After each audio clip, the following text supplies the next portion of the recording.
In the last week of June 2021, the streets of Swaziland erupted in protest as the country's absolute monarchy faced an existential challenge. Thousands left their homes, schools, and offices, demanding democratic reforms, greater political freedoms, and an end to absolute monarchy.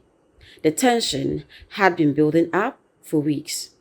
In early May, Fabani Nkomyi, a 25-year-old law student, was killed, reportedly by the police. A few weeks later, a student leader was kidnapped. In June, demonstrators in villages and cities marched to the offices of their MPs and submitted petitions demanding an end to absolute monarchy, a people's government, and a multi-party democracy. King Swazi's government responded by imposing a ban on demonstrations. King Swazi III was the major target of popular anger. His predecessor, Sobhuza II, had repealed the constitution and dissolved parliament, replacing the multi-party system with a traditional royal order called the Tinkunla system, whereby the royal king and his royalists exercised complete control over the levers of power. In the 21st century, Swazi III continued on this despotic path. He also accumulated a great deal of wealth and spent this money lavishly, with billions of dollars spent on jets, cars, and parties. Meanwhile, a large section of the population face unemployment, poverty, and limited opportunities.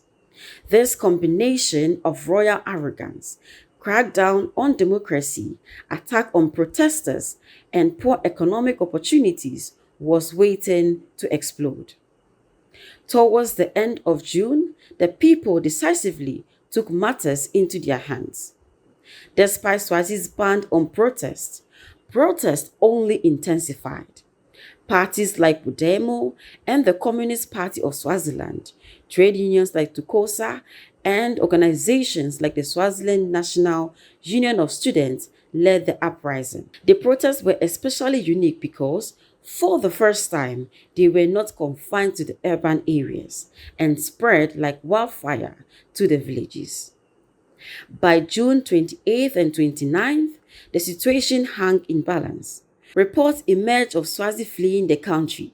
He also ordered the army out on the street and demanded that the protest be crushed.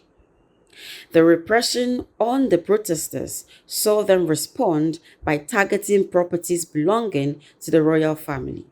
Security forces shot en masse at protesters, wounding hundreds. By the first week of July, at least 70 people had been killed, according to some estimate. Soldiers broke into people's homes, assaulting and arresting protesters and committing human rights violations. All this repression did not stop the protests.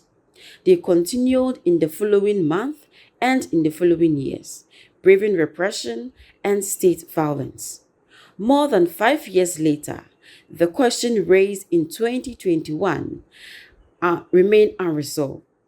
Many Swazis continue to call for political reforms, freedom of expression, and greater control over the decisions that shape their lives. The anniversary of the uprising is therefore not only a remembrance of those who lost their lives, but also a reflection on the unfinished journey towards democracy. For the people of Swaziland and the movements that lead them, the message of 2021 remain clear. Independence is not only about freedom from colonial rule. It is also about the right of citizens to participate fully in shaping their political, economic, and social future.